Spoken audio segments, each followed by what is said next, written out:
right, it is January 22nd, 2024. I'm Jake, and that's Will, and this is Statletics Basketball. And Will, let's dive right into it with last week's games.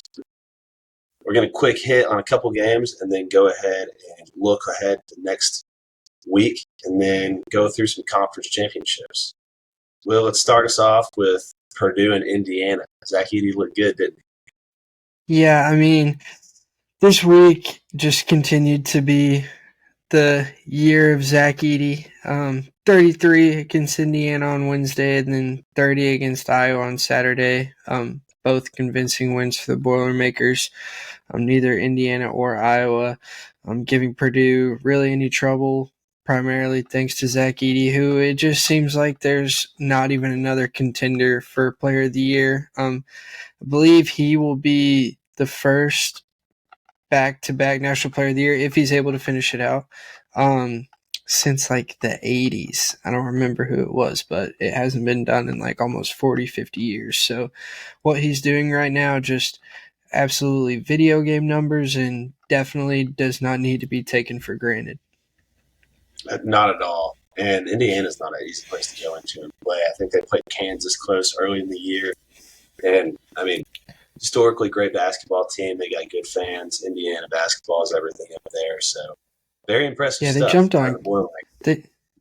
They jumped on Kansas early in that game, and it really seemed like they were going to be able to get the win. Kansas ended up pulling it out, but like you said, just a hostile environment where that team really feeds off the energy from the crowd. So yeah, just another very impressive performance from the Purdue Boilermakers. They seemed really motivated. All right. Next game, Baylor versus Kansas. Baylor shot a terrible 32% from the field and 47% from the line. Can't really do that. It's hard to touch on something that happened so long ago. Obviously, they've since then played against Texas, and we'll cover that one. But I thought this was a game of note. I mean, Baylor dropping 2 in a row in any given week is hard to imagine, especially to two lesser teams in Texas and Kansas State. We want to go ahead and watch and look over Texas, that game too. What did you think about Baylor last week? Yeah, I mean, obviously, playing Kansas State and Texas, you expected Baylor to go 2-0. You thought maybe they might drop one, definitely not both of them.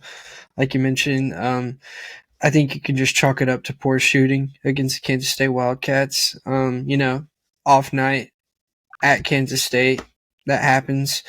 But then coming off that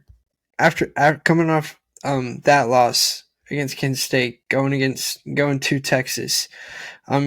Texas had been struggling too. I mean, they were coming off 2 losses to West Virginia and Central Florida. So you really feel like, man, Texas seems like they're in a really big skid right now. Baylor coming off a tough loss to Kansas State where they didn't shoot it well. You really thought Baylor would bounce back even on the road. But Tyrese Hunter, team high 21 for the Longhorns, and made the game winner in a huge win for the Texas Longhorns. They needed that so bad. But, I mean, Baylor, to your point, they didn't play bad after they lost to Kansas State. I think it was kind of a look-ahead spot for them on the road to Kansas State. But they went on the road to Texas. They shot 47% from the field, 50% from three. But Texas just matched them. They shot 50% from the field and 47% from three in a really tight game that kind of came down to the wire. I mean, I know it's a loss on the stat sheet, but anytime you go into someone else's building and shoot that well and play that well collectively with only 10 turnovers, I mean, that's a game you should win, or the game that you win probably 9 times out of 10 if you're shooting it like that. So, I mean, in totality, I think they will be fine. But Texas had a big win, and they needed that because they were sliding down. Next game, keeping it in the Big 12, BYU and Iowa State. Iowa State went over to BYU, and BYU beat them like a drum. They shot 35 three-pointers in that game and made 13 of them. Iowa State has been a really good defensive team this year. They've been limiting opponents and just playing their slow style of offensive basketball and just slowing it down. But it doesn't matter how much you slow a team down if they're shooting about 40% from three. That many of them, that's just hard to overcome. Yeah, I think this was an underrated matchup, a top 15 Ken Palm matchup, and just a very convincing win for the BYU Cougars. I mean, they've just been kind of tough to figure out this year. Um, they've had some decent wins, nothing too crazy, but the numbers love BYU. They've lost to Cincinnati, lost to Baylor. Then they picked up two big conference wins at UCF, and then, like we were talking about, big win over Iowa State by 15 at home. But then on Saturday, they lose at Texas Tech by 7, and obviously Texas Tech is a good team.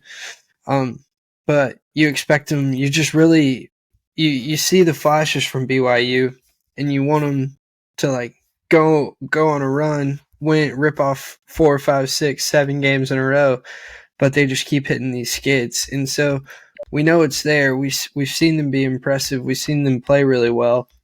They just haven't really seemed to be able to put it together to really go on an impressive winning streak.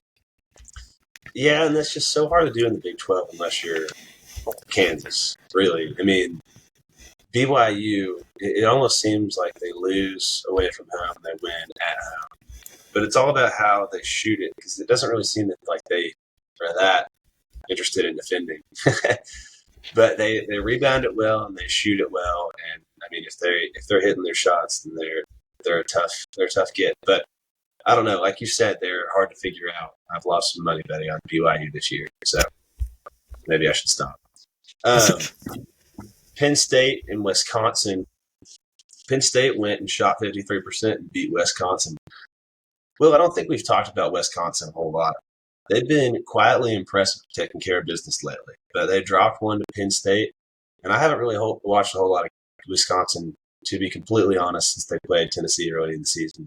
But that being said, they've just slowly churned up the AP rankings, and then they dropped kind of one to Penn State that they should have won.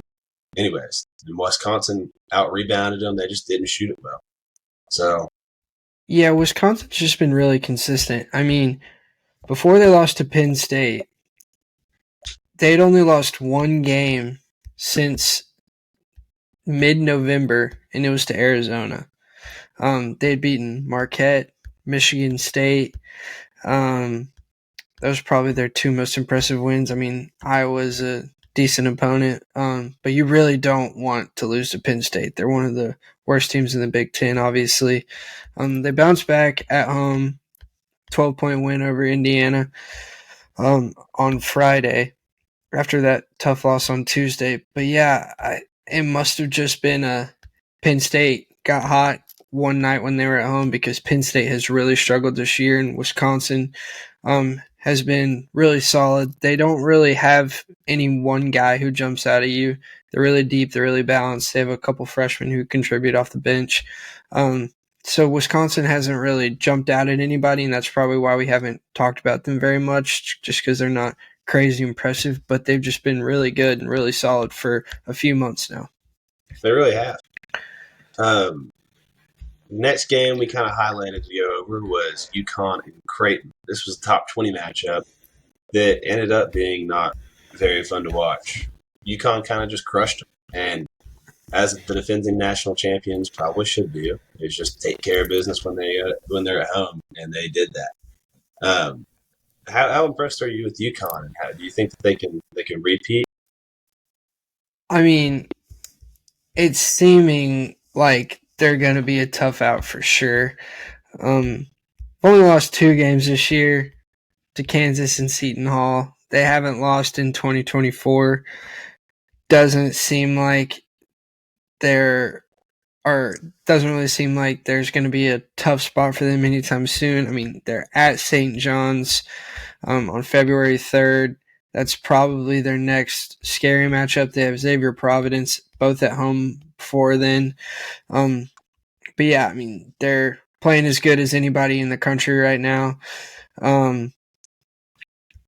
They followed up that win at Creighton with a win at Villanova. It was a closer game in both games. Tristan Newton led them in scoring.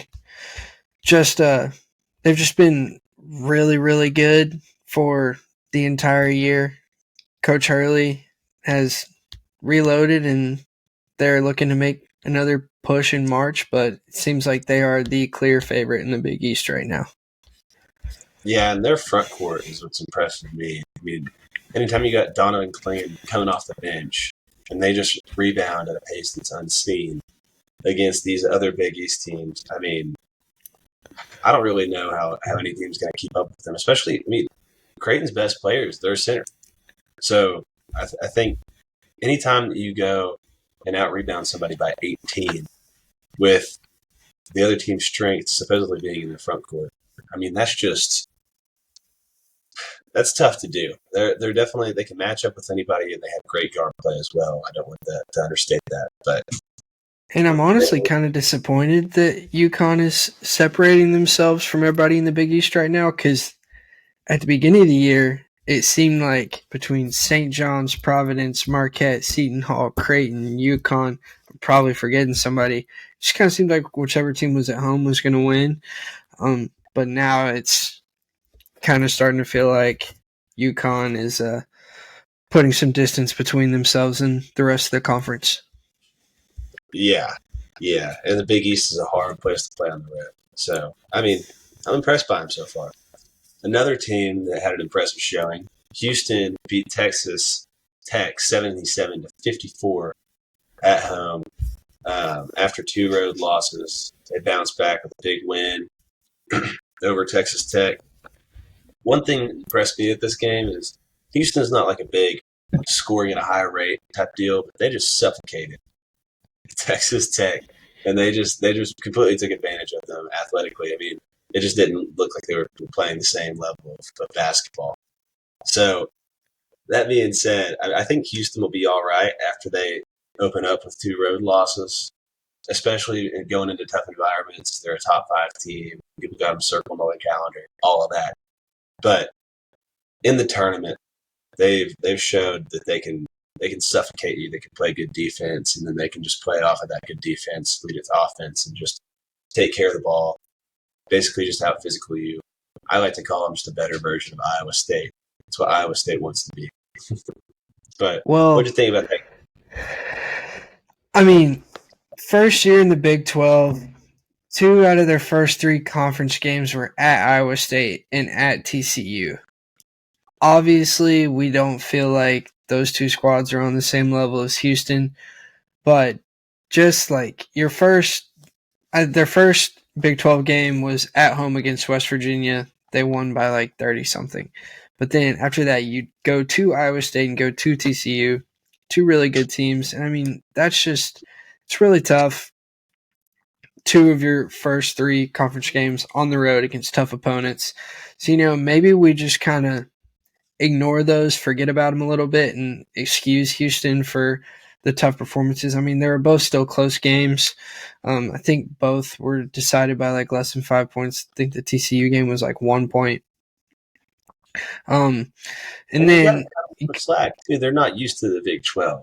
Exactly. And so then they come back at home against a good Texas Tech opponent and dominate, and then take care of business against a not as good, but still a worthy opponent in Central Florida, also at home. They win by double digits again. But what I liked in these 2 games that they won at home against Texas Tech, they put the ball in the bucket, and then they also played defense. But then against Central Florida, they held Central Florida only 42 points. So they can do it different ways. And like you said, they're just very athletic. If a night they're not shooting it as well, they can lock you down on defense. All right, the game that I've been looking forward to talking about this entire time, UCF in Memphis. Originally, we were going to talk about this last week, but Will decided. Well, hold on. It's. I think you said UCF. This was South Florida, right? Yeah. Okay. Sorry, continue. I'm so excited. Oh no, you're good. Yeah, I Will don't. decided to I'm not text our looking forward to talking about this one. Will decided to text our group text and say that Memphis was one of his favorite plays of the day. And early on, it looked right. They were up 20 at halftime. They looked like they were in cruise control. They ended up pulling the starters late early in the second half and came back to bite them. Will, do you have anything to say about all that? Yeah, so the spread was 10. Memphis had just dominated Wichita State. And so I was thinking, all right, maybe we can ride that wave a little bit. Maybe this will carry over to another conference game against South Florida. So they're up 20 in the first half, and I'm feeling great. I've kind of even stopped paying attention to the game a little bit because I felt so confident. Then they're up 15 at halftime. And then South Florida comes out at halftime, and it just felt like every single switch flipped. Like you mentioned, I don't really know why Memphis subbed. Maybe to try to get some guys experience in a not very close game. Then South Florida switched to his zone, and Memphis could not make a shot. And South Florida was making literally everything they threw up. But with about, 5 or so minutes left, it had become pretty close. I think it was probably like a 3 or 4 point game at this point. Um, I had given up on the bet, and so now I was just watching, like, is Memphis actually going to lose this game? Are they going to blow a 20-point lead over a conference opponent at home? And then it gets down, I think it was 71-71 or something like that. Or actually, it was 73-73. South Florida's best player who had a great game, his name was like Kayshawn Pryor or something like that. I could be saying that wrong. South Florida had an inbounds play, 6 seconds left. They throw it to Pryor at the elbow, and two of Memphis's guys had chased one of South Florida's players out to the corner. So Kayshawn Pryor literally just had a wide open lane to the rim, and I thought he was just going to dunk it, but then one of Memphis's guys came in and hacked him, so he had 2 shots. 4.4 seconds left. He makes the first free throw, misses the second free throw, no timeout. Javon Quinterly, who I know has already made 2 game winners this year, but Coach Hardaway chooses to not use the timeout, and then Quinterly dribbles down the court and jacks up a three while being double teamed. Clank, game over. And so, like, I had already given up on the bet, so I wasn't even upset at that point, and I'm definitely not a Memphis fan. Quite the opposite. But just the debacle of a loss that game turned into was mind blowing to me, and I just feel bad for Tigers fans after that one. Well, they're hard to trust. I mean, anytime you drop 117 points against Wichita State and then turn around, seemingly have the game in the bag, and then pull your starters and end up losing the game, and then going on and losing against Tulane on Sunday. Yeah, I mean, they lost again. it's Yeah. just they have talent. They played really well all year, and then you go and do that dumb stuff against bad opponents. I mean, it's just personally, I don't think Penny Hardaway is a very good coach. They have talent, and they're in a bad conference, but we'll see. Um, it was funny though. Will texted our group text, and he was talking about the game, and I was unable to watch it. So I thought he was just messing around, like being facetious that he had won his bet, but he had actually lost his bet. It It was was uh, it it was was hilarious. it was such a roller coaster of emotions, but it was honestly a really good, really fun game to watch. I kind of wish I hadn't bet on it so I could have enjoyed South Florida's comeback because it really was a historic game. Um, but yeah, I Good was for them. I wasn't happy about it because I wagered. That's usually how it ends up. All Yeah. right, game of the week: Creighton at Seton Hall. Uh, I think I told you last week that I thought Seton Hall was going to end up taking this one, and I think you ended up being right. I think you ended up taking Creighton. Creighton ended up, or Seton Hall ended up getting screwed at the end of the game whenever they had a go-ahead layup get called off because of a foul that they said happened before the pass, but the replay showed that he really didn't get touched at all. Seton Hall just proves time and time again. I know they lost this game, but anytime you go and play them at Seton Hall, they just prove to be a tough out. They've won against multiple ranked opponents there. Creighton really needed this one after losing earlier last week to UConn. But I mean, Seton Hall is going to be a tough one to deal with in general in the Big East, and certainly a team that you don't look forward to on your schedule. Will, what did you think about this game? This game was crazy. Yeah, we did talk about it last week, and you said I ended up being right, but I don't really think either of us were right because your Sure. logic was correct that Seton Hall is just a really good team, especially at home. And my logic was, hey, maybe Seton Hall overperformed a little bit early in conference play. Now our expectations are a little too high, and I think the maybe that magic might start to wear off, and Creighton will just solidify themselves as the better team. And that isn't what happened. It was just a coin flip game where a call or two changes everything. So while Seton Hall did end up losing, I was still more impressed with Seton Hall in this game than I was Creighton. The thing that always sticks out to me about Seton Hall, and I think we spoke about this the other day, is they just rebound the basket. They out-rebound everybody. Even though Creighton back-to-back games, they got out-rebounded, but really they're not a bad rebounding team. And Seton Hall just continually out-rebounds their opponents. And, I mean, that's what makes them so tough to beat. Anytime you get second chance points and you seal off and don't allow second chance points on the defensive end, I mean, that's just tough to deal with, especially if you're playing solid turnover-free basketball. So, yeah, I'm excited to keep on watching the Big East.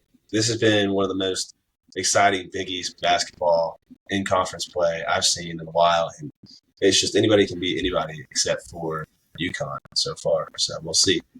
Speaking of the Big East, Marquette versus St. John's, 73-72. I didn't get to catch this one, but Coach Pitino came back from COVID. Will, did you have any notes on this one? Yeah, this game was not nearly as close as the score makes it seem. Marquette was in control most of the game. They were up like 13, I think, with 6 minutes left. And then they just went ice cold, and St. John's at home just came roaring back. I believe St. John's actually had a shot to win at the end of the game, and it didn't quite go in. The reason I saw a clip of Coach Pitino watching the rim and then collapsing in disappointment, which was pretty sad to see, especially since he was coming off of sickness. But yeah, I think I'm glad that Marquette was able to come away with this victory. They played a really tough schedule this year. I mean, on top of their Big East schedule, they've also played against Purdue, and I think like they've lost to Purdue, Wisconsin. So two very tough out of conference opponents. And then they lost at Providence, at Seton Hall, and then at home to Butler. So really their only bad loss was at home to Butler. And then since then, they got to win at home against Villanova and then on Saturday at St. John's. So I was glad to see them bounce back. But yeah, the Red Storm, they've lost 3 straight. They could have really used this victory over Marquette. But they have a chance to bounce back on Wednesday at home against Villanova. I feel pretty confident in St. John's in that one. And then they got to go to Xavier next week. So while they've lost 3 straight, they do have a couple good opportunities to get wins in the next week or two. Yeah, and they got to start stacking them up if they're going to make the tournament. But really, I just want Rick Pitino in the NCAA tournament. It just feels right. I mean, I know it's his first year at St. John's, first year back at St. John's. I know he coached there in the past. But, I mean, he's just he's fun to watch coach, and he's one of the all-time greats. So hopefully they end up turning it around a little bit. I don't. He was at St. John's last year. I'm pretty sure. I'm almost positive. He was at Iona. Was he at Iona last year? Yeah. Oh, we can cut this. We don't have to cut You're this. so right. Um, Dang, I would have sworn he was at St. John's last year. Yeah, we can keep this in. Sorry, guys, I'm an idiot. Okay. All right. Continue on, Jake. Game that Will kind of circled. They got their big man back, and I know that you were excited to talk about this. Go ahead. Yeah, so I hadn't heard too much about. I'm totally gonna say his name wrong. He's a freshman from Croatia. He's 7'2". His name is Zvonimir Ivisic. I'm That's just what gonna I stick wanted. to Ivisic. I'm gonna refer to him as Ivisic. But I mean, watching him, he kind of seemed like a 7'2" Luka Doncic. In 16 minutes, he had 13 points, 5 of 7 from the field, 3 of 4 from 3, 5 rebounds, 3 blocks, and 2 steals. And the reason this was his season debut, he's been at Kentucky all year, but he played like professionally in some league in Croatia. So the NCAA was trying to decide if he was eligible. And then here we go, middle of January. They're like, yeah, you can play now. And so we've had to miss out on this awesome player all year just because the NCAA, their transfer eligibility or whatever, they don't prioritize based on sport. So, like, a lacrosse player at Northwestern, that priority is just as high as basketball players and football players. So they literally just go down name by name. So it took him a while to get to Visage, but he definitely did not disappoint in his debut.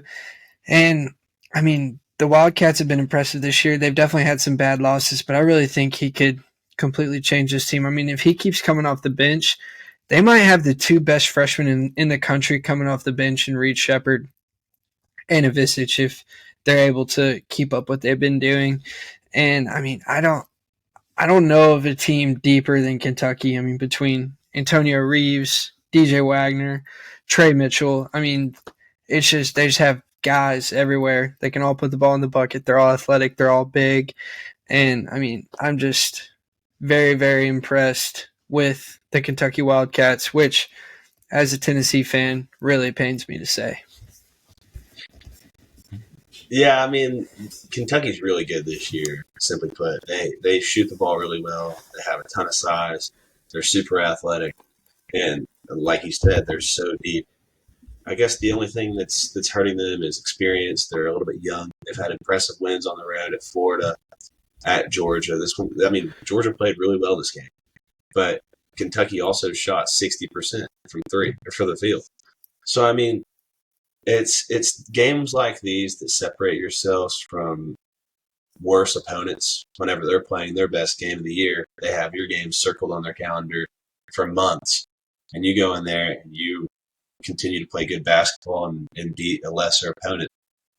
I'll be excited to see how Ivisic really changes their team. I know I messed that pronunciation up too, but it's almost like they don't have enough ball to go around. They have so many good guys, but I mean they scored really high clip, and obviously Coach Cal doesn't mind just letting the players play. So we'll see. It'll be fun to watch, and I can't wait for some deep season SEC matchups between Tennessee, Kentucky, Auburn mixed in there. It'll be really fun. The SEC is shaping up to be a very, very fun finish this year, which I'm very excited about. It'll be a good watch. Staying in the SEC, Tennessee beat Alabama by 20 points. Alabama shot a terrible 19% from three. And they also just continually turn the ball over time after time. Without that, this game would have been a lot closer. They just made terrible decisions, couldn't shoot the ball. Connect played another good game. Adu continues to impress in SEC play. The Vols shot it well, and they're hard to beat at home. Alabama, they continue to be a disappointment to me, just based off of how well they played in years past. They had some preseason hype going along with it. They lost Javon Quinterly, but they replaced him with a couple of freshmen. I don't know. Nate Oates is a good coach. I think they'll pull it together. But do you have any thoughts on this game? Yeah, I mean, I definitely haven't given up on Alabama. One thing I would like to point out, Jake and I are both graduates of the University of Tennessee, so please excuse us if we let our bias show occasionally. But yeah, I think this was more a story of Tennessee playing great at home as compared to Alabama struggling. Before this Tennessee game, Alabama had won 6 straight. Prior to that, they dropped 3 straight. Those 3 were Purdue, Creighton, and Arizona, though. So then after losing to those 3 really good teams, they win 6 straight and then run into a buzzsaw Tennessee at home. And no, I'll just repeat myself. This, sometimes like a game where a team plays bad, they lose because they played bad, not because the other team played good, if that makes sense. This just felt like Tennessee is just riding the wave right now. Dalton Connect, he's averaging, I think, like 32 over the last 4 games. Jonas Adu just continues to blow me away this year with how impressive he's been. And then it always seems like there's those 2 and Zakai Ziegler have been pretty consistently contributing all year. Then it kind of feels like there's normally a 4th guy, and in this game it was Jordan Gainey off the bench. But yeah, you mentioned taking care of the ball. The Vols were just playing really, really aggressive, tough defense early. I think Bama had like 8 turnovers in the first 3 or 4 minutes. It was something crazy like that. So yeah, I really don't think this was an indicator of how Alabama is going to perform for the rest of the year. I think it was just a very impressive win for Tennessee. Alrighty. 3 games left. UCLA, Arizona. We watched this one together.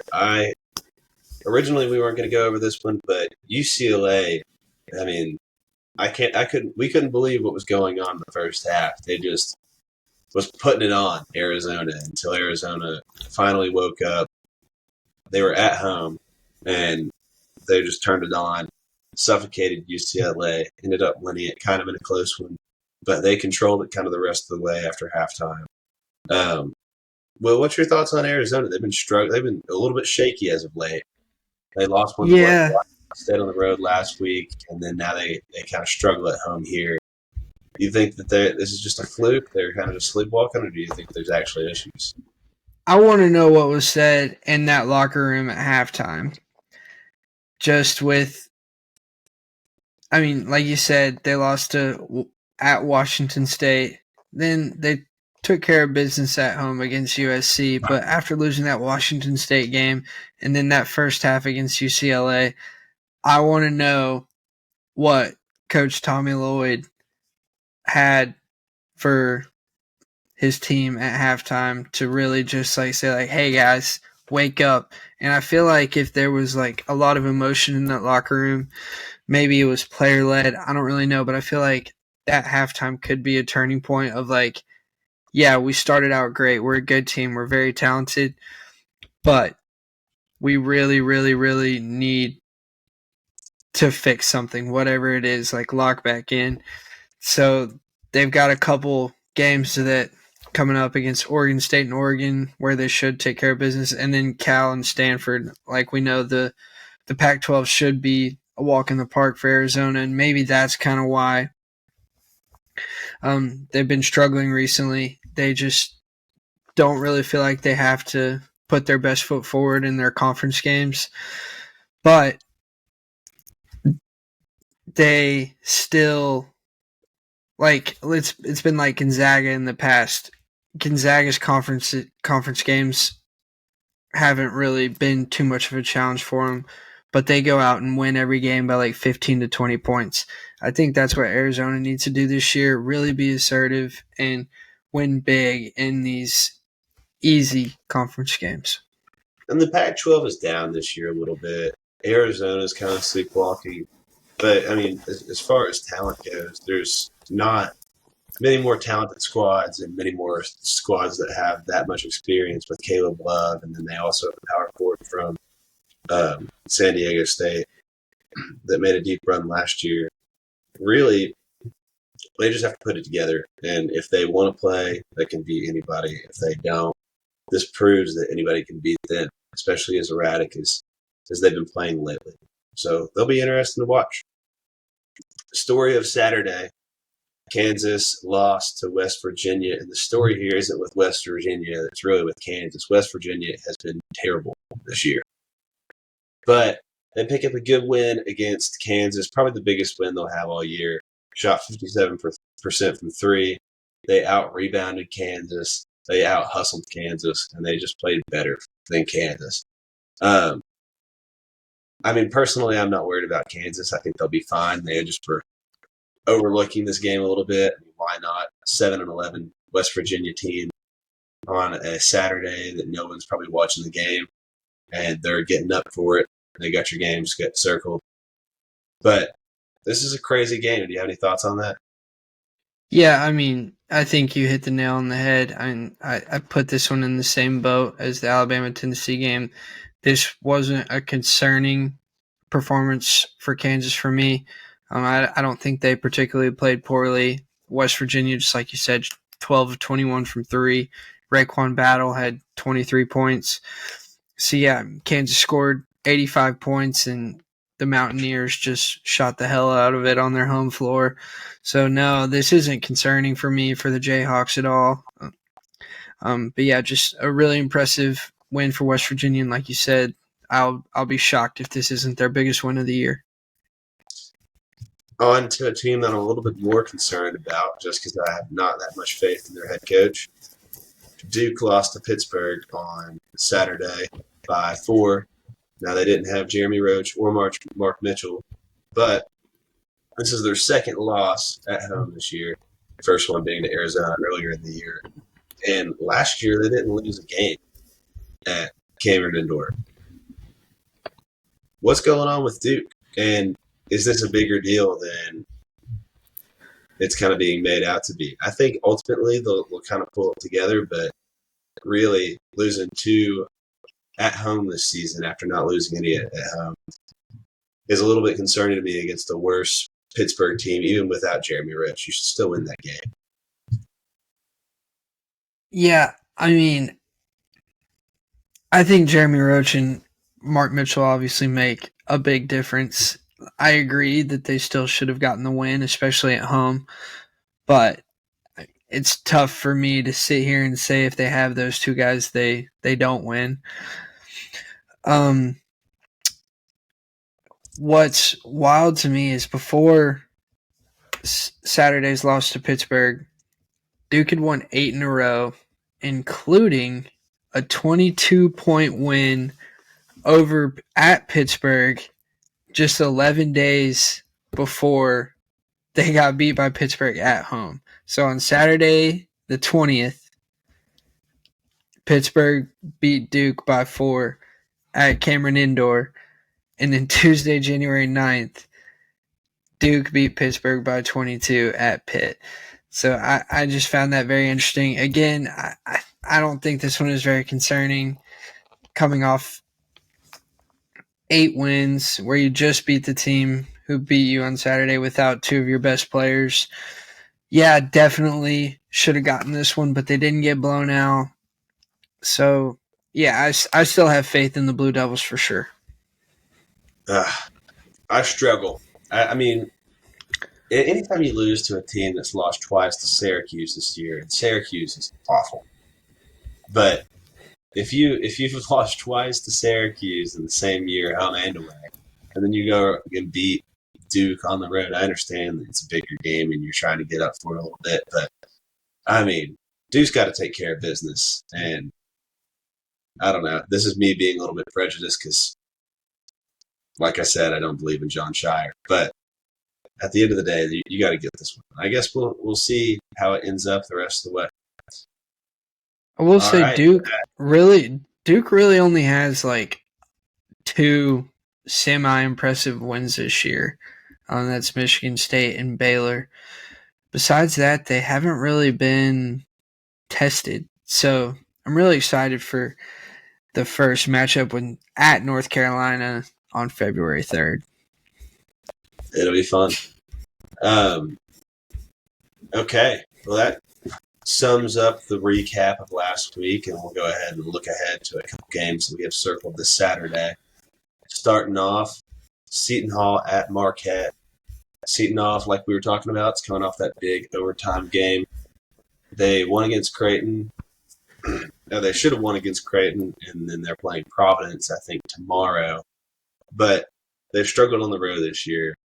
The model has them at 6.5 dogs. Do you think that there's any way that Seton Hall pulls off an upset here? So before we get into this, will you explain what the model is? Oh, the model is basically just a way that we make projections based off of games, brought to you by Statletics, and Harry was the one that was developed it.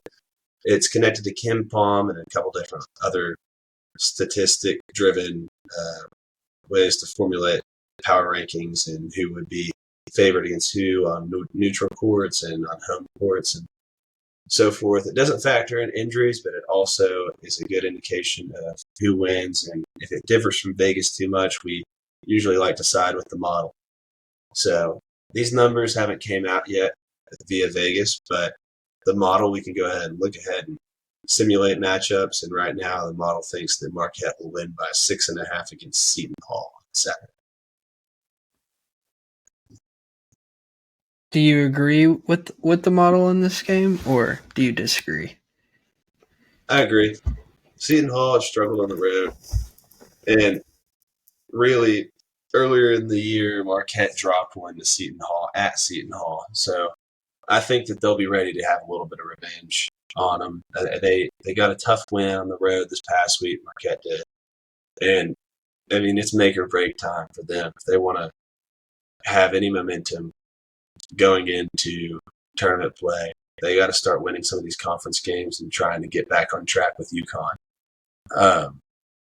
Because like you said, we thought it was going to be a two-horse race, and UConn's really separated themselves. Marquette has to start stringing together some good wins, and Seton Hall would be a good one to do that, especially with home court advantage. And if they beat you earlier in the year, you really don't want to give up a sweep like that. So I think that 6.5 is probably accurate. I would take Marquette to cover, but then again, it is the Big East, and these games are going to be tough. So anything can happen. What do you think? You know, this one is tough for me just because I do like Seton Hall. They're scrappy. They play hard.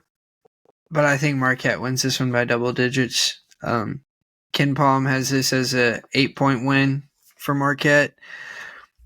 So I'm going more than the model and more than Ken Palm. And I think I'm with you that Marquette wins big. All right, a game that whenever I was running these with the model earlier today, the model spit out something that I was a little bit shaky about presenting, but oh well. Kansas plays at Iowa State on Saturday, and the model thinks that Iowa State should be favored by 4 points. I just don't see that. And if Kansas opens up as a 4-point dog, I will be the first to go jump into that trap. I think Iowa State's a good team, and they'll play hard, and it's probably their biggest game, home game this year that they'll have all year. Here's a question for you, Jake. What do you think? Guess the ranking on Ken Palm for Iowa State and Kansas. Kansas is probably top 3 or 4, I would say, and Iowa State is, I don't know, let's say top 15.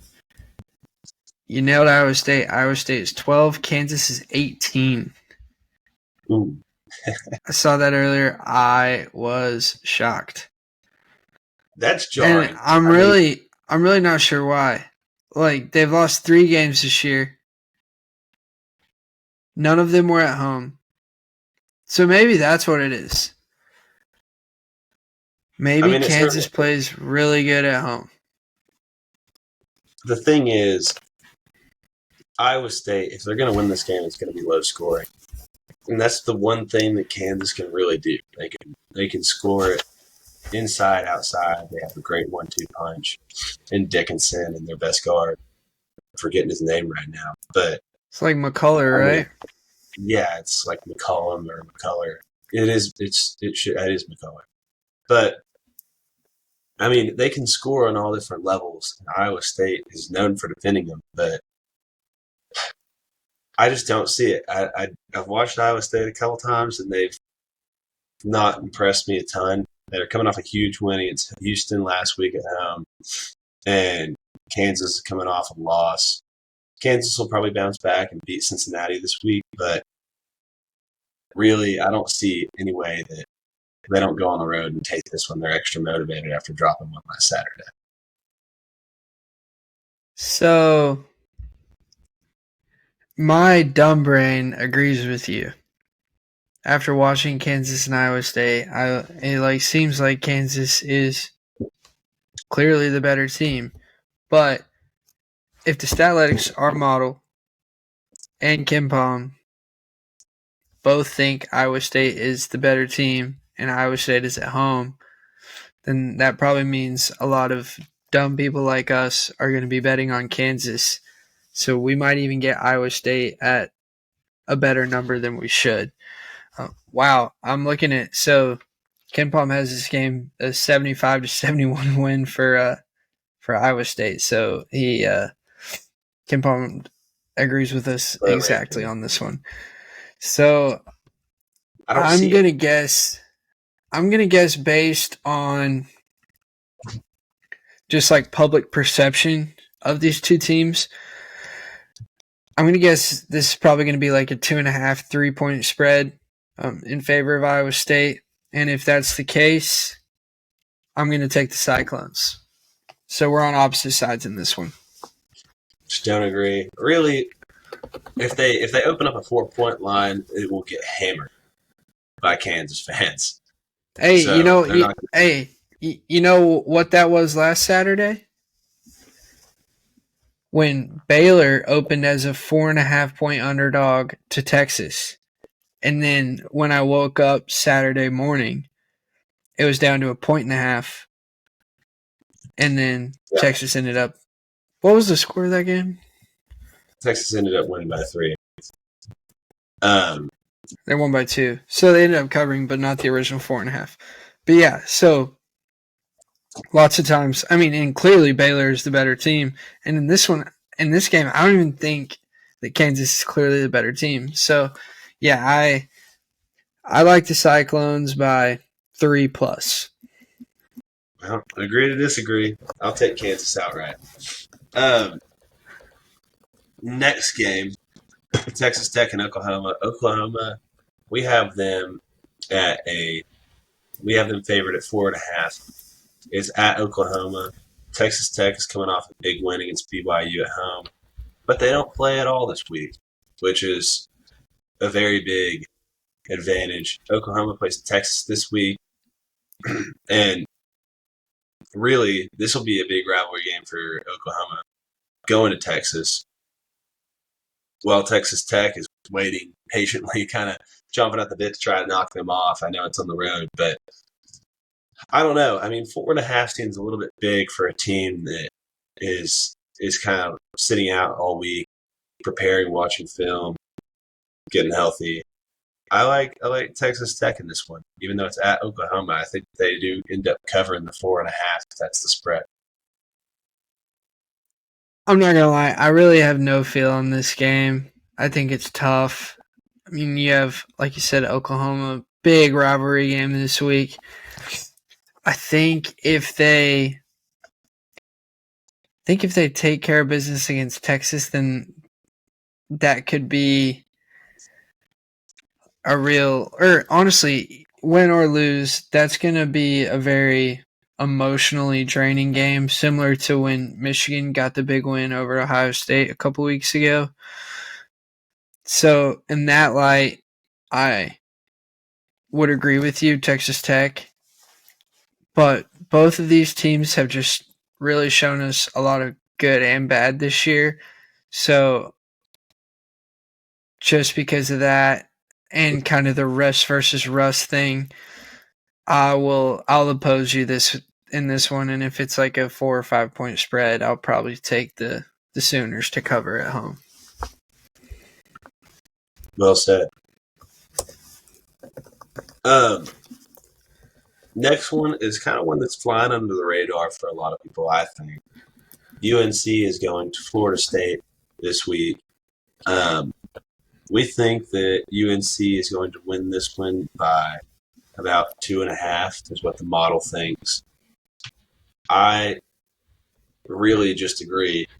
FSU has only played one ranked team all year, and it was UNC where it lost by 8 at UNC. They haven't played anybody, and they haven't really shown any reason why they should be looked at as an above-average team in the ACC. They've just been average, really. FSU can't shoot, but they're pretty big, and they rebound pretty well. But UNC is also big, and they shoot well. I think if this is a close spread at like 2.5, I think UNC covers this one on the road. They had an impressive win tonight against Wake Forest. I don't know if you caught any of that game, but it was a close game going into half, and then they just slowly just kind of strangled Wake Forest and just kind of put them in their place, just locked them down, and then started playing really solid offense. RJ Davis had like 30 plus this week tonight. So obviously he's tough to play, but let me tell you, Jake. So our model has this as, between a 2 and 3 point win for the Tar Heels. KenPom's line, which is normally closer to the Vegas line than our model, KenPom has this one as a 10-point victory for the Tar Heels. So I'm guessing this isn't going to be a very small spread. I'm gonna guess it's going to be in that 7, 8, 9, 10-point range. And if that's the case, if it is a bigger spread like that, I'm gonna follow our model and ride with whatever's being seen in the Florida State Seminoles. So I disagree. Would you agree with that? Let's just play a hypothetical 7-point spread. Who do you like? I still like UNC. I think they would cover it, but I wouldn't be confident enough to bet it with my own money. But I don't think that the spread is going to be that big, really. I think the spread is going to be closer to 5, 4, 3, 2. I don't think it's going to get up to 10. KenPom really, he's high on UNC, but if he hangs that 10 number out there, then it'll just get bet down. So I don't know. We'll see. Florida State is coming off a double-digit loss at home against Clemson on Saturday. They do have a little bounce-back spot Tuesday night, against Syracuse. So, and before the Clemson game, they had won 5 in a row, including a win over Wake Forest. So, yeah, I haven't watched much of Florida State this year. It's definitely been very up and down. Oh, they lost to Lipscomb. Wow. But yeah, I could see this game going either way. But honestly, I think it'll be a fun game to watch. Clemson was favored by 1.5 at Florida State. They were kind of going through a skid when they came into Florida State, but immunity. But really, I don't think that this spread is going to get anywhere close to double digits. And if it does, it'll just get bet down. I still think that UNC is going to win handedly. And if it's anywhere above Anywhere below 5, I like it. We'll see.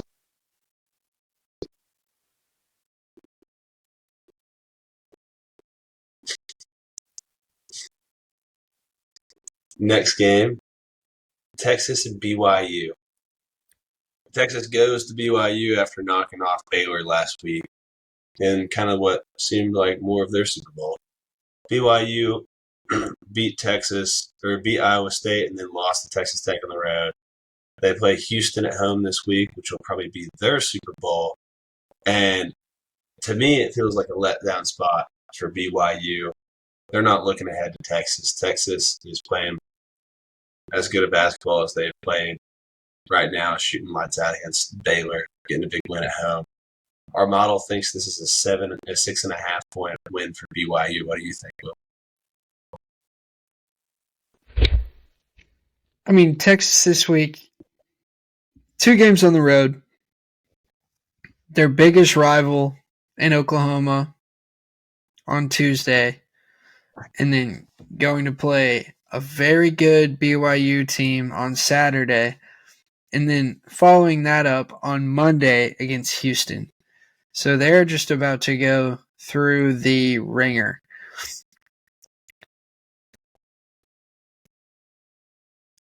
I don't think Texas keeps this one close with BYU. I think BYU, it's the time for them to really start the reason that all the analytics people love BYU. It's time for that to start showing. I think they get a statement win by double digits at home against the Longhorns. Agree to disagree. I think Texas keeps this close. Texas has been shooting it well all year. They just haven't been able to stop anyone. But where it gets really kind of iffy is BYU is top 10 in rebounds per game this year, and Texas is nowhere to be seen. So I don't know. I mean, I think that if BYU is unmotivated, especially after playing Houston, and Texas kind of comes in there on a roll, I think they keep it close. But we'll see. Another game that was a little bit surprising to me today, looking at the model. The model has Mississippi State favored this week against Auburn by 1 point. Auburn goes to Mississippi State after Mississippi State had a whole week off, and then they're playing Florida this week. Auburn has continued to roll and looks like one of the best teams in the SEC. I think, honestly, that Mississippi State pulls this one out, especially off of extended rest. They've proved that they can take down a top 5 opponent at home and in Tennessee earlier this year. I like Mississippi State. They're extremely good defensively. And honestly, if they can keep this one low scoring, Auburn likes fast-paced basketball. And like they did to Tennessee, if they can kind of slow the game down, make it a slower paced game, I like Mississippi State to pull this one out in a close one. You got any thoughts? Yeah, I don't hate your thought process there. I mean, I think it's a little dumb just because our model has Mississippi State winning by 1. Ken Palm has this as a 3-point win for Auburn. Obviously, we don't know what the spread's going to be, but I'm kind of at a point with Auburn right now where it's bet on them until they prove to me not to. They're just killing everybody right now. I mean, at some point, that's going to change. They're going to drop a game. They're going to not cover at some point. But, I mean, why not just keep riding the wave until that day comes? I do want to point out. Go ahead. So I'm just going to go through their last few games. They beat Mississippi State by 23. They beat Vanderbilt by 15.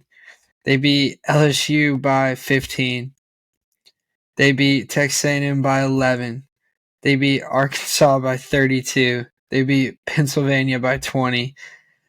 They beat Chattanooga by 35. They beat Alabama State by 22. They beat USC by 16. UNC Asheville by 25, Indiana by 28. I mean, and then before that they lost to App State, but they haven't had a game within double digits since December 3rd. I do want to point out that you're the man that was blindly following the model earlier with Florida State and UNC, and then now you're going back on the model to agree with Kim Palm, thinking that Auburn is going to beat Mississippi State. No, I'm not agreeing. I'm not agreeing with model or Ken Palm on this. It's Auburn has won like 20 games in a row by double digits. Let's just not even try to do analytics or overthink this. Let's just assume they're gonna keep it going. Will. Terrible take, but we'll see on Saturday. Mississippi State's going to betting on the team. Hold on, I'm gonna count how many games in a row they've won by double digits. What? They've won 11 games in a row by double digits. Nation's third longest active win streak, all by double digits. And I mean, at some point, like obviously we're numbers guys, but at some point you just kind of got to put them aside and just be like, hey, this team is killing everybody right now. I'm just going to ride that wave until I have to get off. Now, they do play Alabama on Wednesday, which that definitely has a chance to break the double-digit win streak. And if Alabama wins that one, because it's at Bama, then I like Auburn even more. Against Mississippi State. This to you, but I'm going to bring up Ole Miss because last week you said something that ended up to be terribly wrong, and it's against what you're saying right now. That I said that Ole Miss is going to keep it within 10 points against Auburn, and I was wrong, and now I'm adjusting. Duh.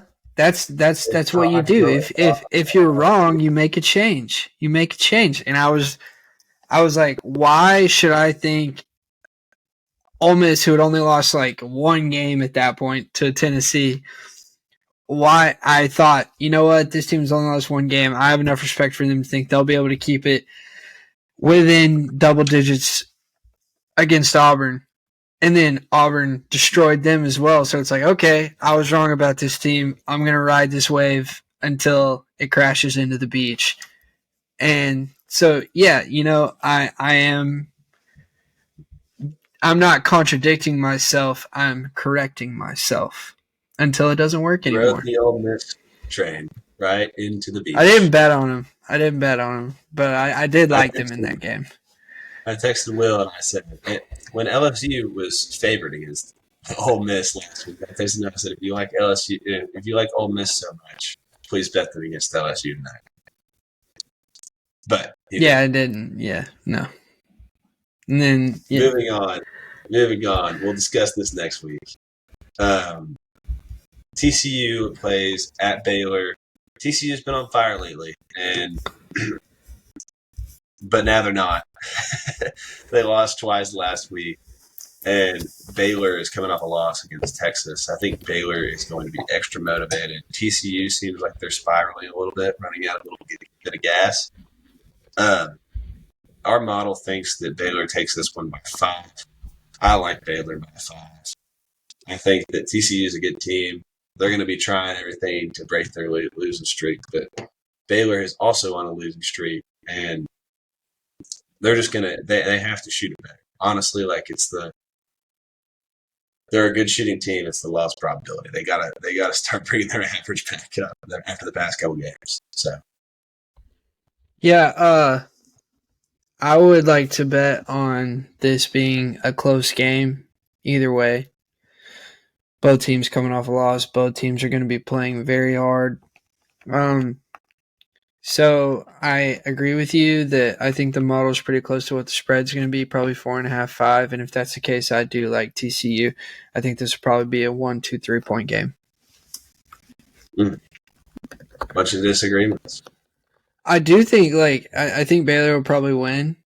I just don't think it will be um, by more than 3 or 4 points. Okay. Moving on to a team that I have absolutely no feel for. Clemson plays at Duke. Duke is coming off that loss against Pittsburgh. Clemson has a week off before they play Duke. Um, I have no clue how I feel about this game. The model has Duke winning by about 6 points. Um, every time it seems like I pick Clemson, they lose, and every time I pick against Clemson, they win. So really, I mean, Clemson's talented enough to play with anybody. They were ranked in the preseason, played great early on, and they've just slowly been dropping off. They got a great transfer in GR, and they have great front court players like PJ Hall and all of those guys. Clemson's a tough out, and I think they match up well with Duke, especially if Duke is missing Jeremy Roach. Then I definitely lean Clemson. But So I saw earlier I saw earlier that both Roach and Mitchell are trending to play against Louisville, which is either tonight or tomorrow. So hopefully they'll be back. But sorry, didn't mean to interrupt you. Continue. No, that's all I got. Really, I guess I'm coming here to tell you that I don't know anything about Clemson basketball. Whenever I thought that I did early on. Yeah, I mean, I feel like Clemson is good against bad teams and bad against good teams, and that's just not really based on anything. That's just limited from what I've watched. I think that's probably why when you bet on them, it feels like they lose because normally we probably bet on them in games that we want to watch because I'm the same way. So, pending Jeremy Roach and Mark Mitchell being back, I like Duke big here. 7, 8 plus. Man, I have no feel on this, but I want to make it in this game.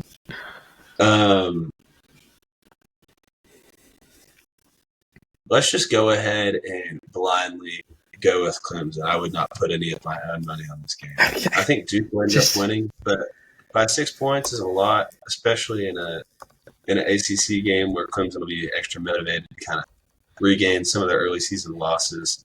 It's at Duke, which is really, really concerning based off of Coach Shire's past success there.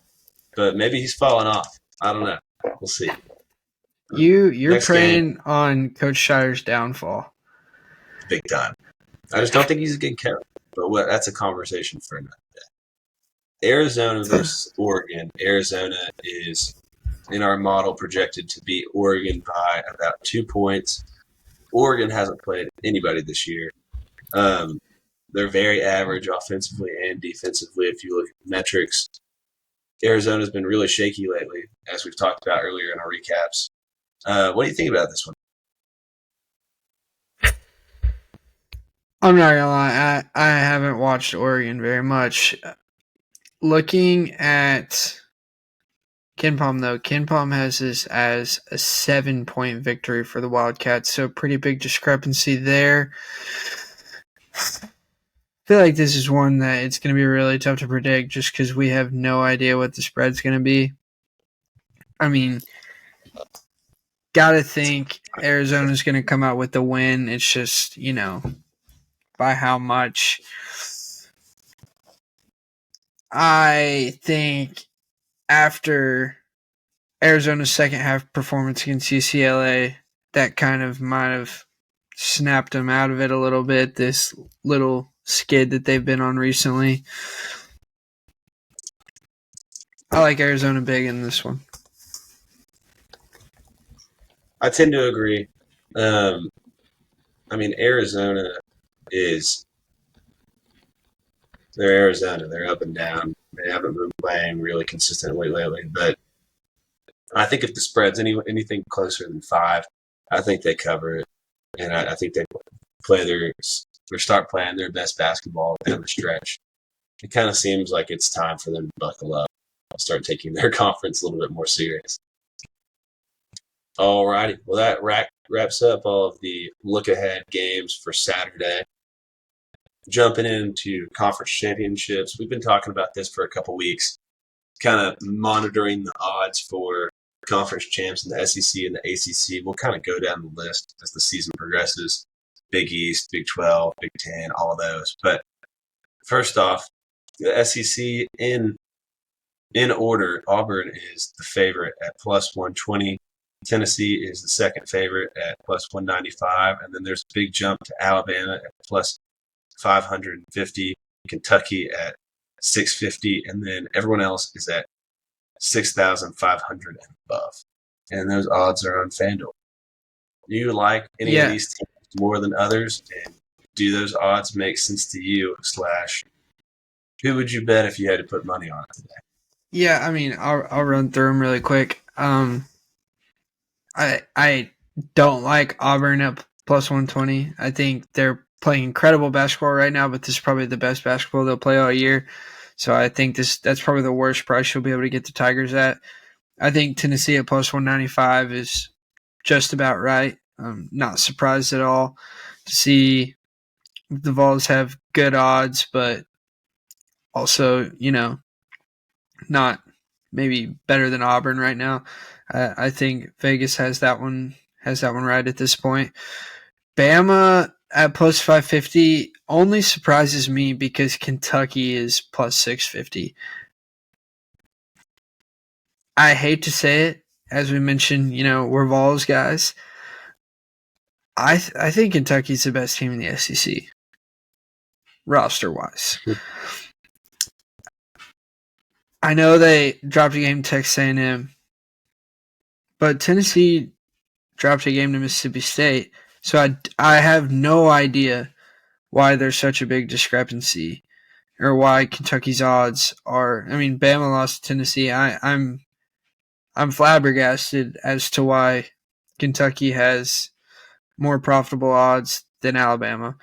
So, I mean, just blindly ranking, not even thinking about the odds. Who do I think right now is going to win the SEC? I do think it's probably Kentucky, and then you can get them at plus 650 right now. There's no doubt in my mind that that's the bet to make at this point for the SEC regular season champion. The problem with Kentucky is they play at Auburn kind of down the stretch. They obviously have a home and home with Tennessee, and they also have an away game at Mississippi State. They got some tough games coming down the stretch, and I mean, if you really look at it, they can win all of them, but they could also lose all of those. I think that's why their price is so high. Auburn makes 0 sense to me at plus 120. I know they're a game up on everybody in the SEC, undefeated, but they play UT at home, and it just seems like Tennessee will be expected to win that game in front of their home crowd, top 10 opponent. I don't know. Auburn just that doesn't really make any sense to me. I agree, though. If I'm going to bet any of these teams, it would be Kentucky at plus 650. That's kind of a steal. They can easily win most of the way out and easily end up taking the regular season SEC championship home. And plus 650 is the price that you probably won't get again if they win a couple games. So I agree. I think UT is perfectly put. Alabama doesn't make any sense at plus 550, but I don't know. We'll see. Then going down. ACC is that the other one we're doing tonight? ACC. Yeah. Oh, you're gonna go through the odds? Yeah, run through the odds really quick. ACC. I looked at the odds earlier today. UNC was minus 340, and that's a hefty price. But I can't say I disagree. Duke is plus 380. Obviously, the books changed a lot once they dropped Pittsburgh. Wake is plus 1,600, and I would say that increased quite a bit after Wake lost today to UNC. And then everyone else is plus 500 or above. They're both plus 5,000 and above. Yeah, it really seems like it's a 2-horse race. Yeah. It seems like. Sorry, you go ahead. Really, last week I was talking to Will about Wake and how they had a path if they won out or not didn't win out, but if they beat UNC on the road, they had a home and home with Duke, and they would just have to have UNC drop a couple that they weren't supposed to, and they could be in the thick of things. But obviously, that didn't happen tonight. Duke losing to Pittsburgh really hurts them. I think UNC will win the conference. If you're going to bet anyone else, it should be Duke at plus 380, but it seems like a waste of money. I don't like anyone else really in the conference, to be honest with you. Yeah, I mean, if I went through my spiel, I would just be echoing everything you just said. Tonight, North Carolina beat Wake by 21. There's obviously no point in betting on North Carolina at those odds. So if you're going to bet on anybody, it would be Duke, and you kind of just have to bank on Duke sweeping North Carolina, which is going to be really tough. So yeah, I mean, I might throw a little bit on Duke, just for fun, but North Carolina seems like they are going to take care of business this year. They have been very, very impressive. They have, and they've been red hot. All right. Well, that pretty much wraps up this week. Thank you all for listening. Will, do you have anything to add? Looking forward to a great week/weekend of college hoops. So far, it's been a great year. We have a lot of really good teams. Not too many of the squads have really separated themselves from the pack, so got a lot to determine, and it's going to be a great March. Looking forward to it. Excited to go on this wild ride with you guys. All right. Thank you all for listening.